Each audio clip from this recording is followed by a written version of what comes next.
No, it's for psychology. So I just pretty much have to ask you a series of questions regarding your profession and what you do, mainly focusing on your communication skills. So I'm looking for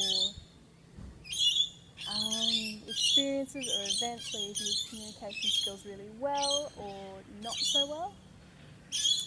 You got a probe, Okay. I'm just going to say yes and no. No, Make it really hard. you're not allowed to say yes and no. It's more of those one of the. I'm required to get you to talk. So yes, I will probe, and I will kind of be asking you to explain a bit further, or can you elaborate, kind of things. Okay. So I'll start from the beginning. Scott, you run a company. Can you tell me a little bit about what your company does? Okay, my name is Scott McGregor. I am the sole director and general manager of Plantability. We have worked in the commercial landscape construction industry for 30 years this year. Yeah. Started in 1995. Our region is Central Queensland. We look after work from Bundaberg through to Mackay out to Winton, and primarily just the construction industry. So that's handling landscaping for nursing homes, shopping centres, housing estates, hospitals, developments, that sort of thing. Okay, cool. Our market, because it is very tight, involves a very small group of clients. So we're not selling to the population, general population, we're selling just to engineers, landscape architects, project managers, developers, big building companies. So our sales doesn't involve a great expense paid to TV, radio or yellow pages. It involves personal contact, personal relationships, where we spend a lot of time with those professionals, just establishing our reputation, how we do business, how reliable we are. And it's the old saying, customer's always right. If you do a great job for them on this project, they naturally will want you on their next project. And that's how we've rolled over with work. Never advertised, it's just a matter of that personal relationship building, which over time develops trust and understanding, and we deliver what the big clients in the high end of town want. Okay, cool. So, as a sole director, you're the primary negotiator, would you say, between talking to your clients and discussing what they want, sort of thing? Absolutely. Yep. My role is to get the business, but once we've won a contract, it might involve work that is done over 3 months or more, and I'll have staff on site every day for those 3 months. So from myself right down to the newest staff member in Plantability, we are all customer service orientated. There is no one person that's really responsible for the whole job. I guess I am as far as the finance is concerned and winning it, but yeah, my project manager on site or even the staff under him that are there every day dealing with the staff of the other side and the other subcontractors aren't polite, aren't cooperative, have a fair bit of empathy to make sure the job flows smoothly and everybody's looked after, then it doesn't work. So it's, while the original deal is probably won and negotiated by myself, there is daily communication and site adjustments and relationships that have got to be attended to, and I don't do those. That's done by the staff we've got. So they all know we're very much in the sales game. Yeah. Okay, cool. As a university student studying business and psychology, I am looking to become a businessman for myself. Have you ever used psychology in business? All the time. All the time? Yeah. How have you used psychology? Like, what has made... Have you studied psychology before? No, a few subjects at uni. Have you found that it's helped you? Yeah. Yeah? But so's life. I'm not far off 60, so there's probably a bit of water under the bridge already. And I think that's the most important thing. Some of the areas that you deal with, the most important thing is that empathy.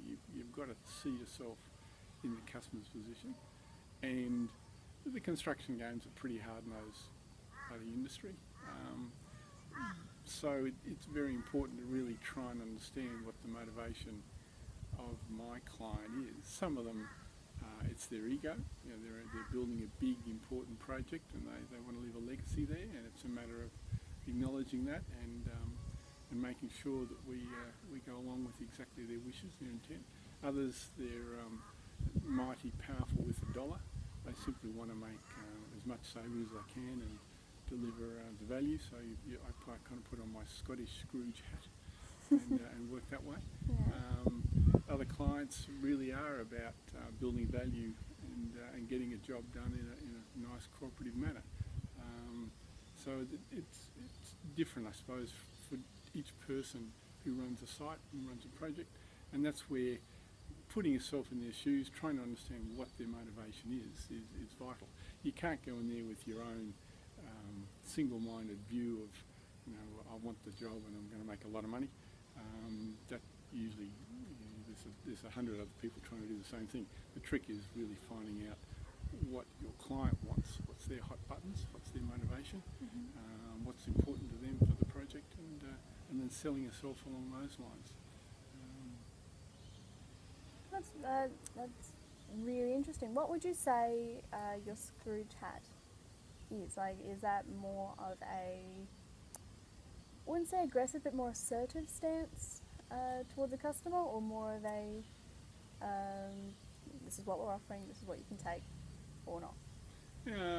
That's probably, just in the construction game there are, especially in current tight times, a number of different developers or managers that are just very keen on saving $1, you know, making sure that it's a tight contract.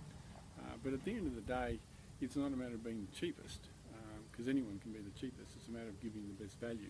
So those clients that are so critical about price sensitivity usually can get through that. Handy, I have an accounting background, and that's what I studied and that's what I was. So I can kind of bring out that administration side of me as far as handling their budgets and really working through what their primary concerns are as far as money is concerned. And at the end of the day, they usually are always chasing value, not just the cheapest job. So that's where I am able to usually relate to those people fairly easily, as a matter of fact, and help them to decide that we're the best people that they should be using. Oh, cool. Can you give me a specific example of a time where communication has gone wrong, or there's been a series of miscommunication with a client, and how they've reacted to, I guess, price increases for the job or price decreases? Okay. I learnt in the very early days, if you plan out for a job and you get it correctly priced and you win the contract, but then discover there's a price increase somewhere else and you want to pass on that increase that you've got to wear, you don't. Because the moment you turn around and change the deal that you've done, they're pretty well just going to wipe you. And I do the same thing with subcontractors as well. This last thing I want is someone to agree on a price and then turn around and up it, you know, every week thereafter. The important thing is, if you get that sort of a problem, you just grin and bear it. When you're pricing any sort of jobs, and you do the same in consulting, you have a holologue or a contingency price. In the construction game, might be 3%, might be 5%, just depends on the nature of the job. And you really got to have those allowances in there, because there's always unforeseen expenses and mishaps, and the last thing you want to do is go back to your customer hand in hand all the time, because they won't trust you if you do that. So it's just a lesson to be learned. What they do respect, though, is, and they'll often know there are those little contingencies occurring on a job, those little extra prices, and are very reliant on you when you don't pass them on, but just carry them. And it's a matter of juggling numbers, and that way they can rely on you to do a good budget, and they'll give you the next job. Okay, fantastic. Do you prefer one-on-one communication with a potential client, or is it over the phone conversation, emails? think in all relationships, you build that on personal contact. You do use emails, you do use telephone. On some projects, we might have 5 different people responsible to. I prefer to only have one. Yeah. But governments are chronic for having an architect and 2 or 3 different levels of government, plus some consultants involved. So it's costs of thousands. But it might be a developer or a cardiologist or someone like that. You'd just be dealing with one person. Okay. And that's where that relationship thing is paramount. But you do get the ones that are bad at what they do. I don't know whether I can use the word arseholes, but we do get clients like that just want to use and abuse us in the system, and we usually cut that out pretty quickly. That's just not how I do business. I'm not interested in losing money when I do business. So if we have someone who's tries to turn the tables and screw down contract prices and I guess rip us off, lie, that's a common one. We simply just part company as fast as. I'm not interested in the business, not interested in relationship, not interested in any further work with them. Yeah. It's just how the ball goes. The construction game can be a bit tough, so you get people like that. So when a client turns around and lies, you said it happened often, right? Oh, not often, but there's certainly plenty of people in the game that usually aren't good at what they do, and they're forever covering their own butt. The whole driving emphasis usually is on self-interest, not on actually doing the project properly or looking after the owner, but just making their own souls important and getting as much kudos as they can. So if they're using us and everybody else around them for their own benefit, then usually just working on interested in. Okay. Can you describe a situation that you may have regretted that decision? It might have been a really profitable job, even though you would have been screwed over, I guess? There's plenty out there.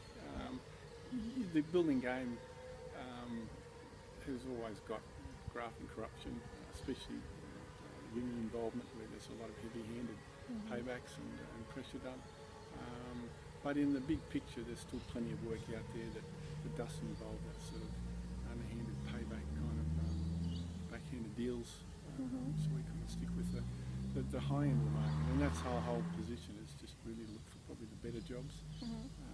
So they're not tight on price, and they're not usually involved in the sneaky side of the game. Okay. They're the ones who just want a really good job. Yeah. We could be a lot bigger if we did that other work. Yeah. So as far as regrets are concerned, there are none, but yeah, we might be 5 times our size. It would have meant leaving a regional area that is pretty stable and reliable and going to the big city. That's where all those big jobs are. But yeah, they do involve all sorts of payback deals and usually a fair bit of pressure as well. Okay, cool. Just going back to how you negotiate with clients. With the upper class clients, is there a certain method that you would use on them, I guess, in getting them a job? Like, is there a particular negotiation setting that you use, or a style of conversation you might bring about the topic of your plan or your proposition? It's common sense stuff. Yep. You would always see the client on their premises. That's where they're the most relaxed. That's where they have that feeling of power and control. And you go in, there's that old saying, one of the easiest advantages is to be underestimated. And probably having the length of experience in the game that I've got, there's not much that I can be stumped on or can't answer off the cuff. So usually go in, take a bit of a backward kind of quiet approach, let the customer relax, open up. My leading questions really are big picture ones. What's the aim of the project? What do you plan to do next? Just get the conversation sort of generally going. get some interest in, why are they looking to use us. Obviously, we've got our foot in the door by that stage. I always try and find out who else is involved as far as the competitors are concerned. And the only way you're going to get that is building that open relationship and really just talking, just open talk. So all open-ended questions you'd ask, if it comes around to your own experience and your own pricing and details, you let the client sort of bring that up. Don't go babbling on and on and on. They might already be happy with you and just wanted to meet you face to face and have a chat. Yeah. Okay, cool. That's, I think that's all I need. Okay. Thank you very much for your time today. Pleasure. All right, see ya. I hope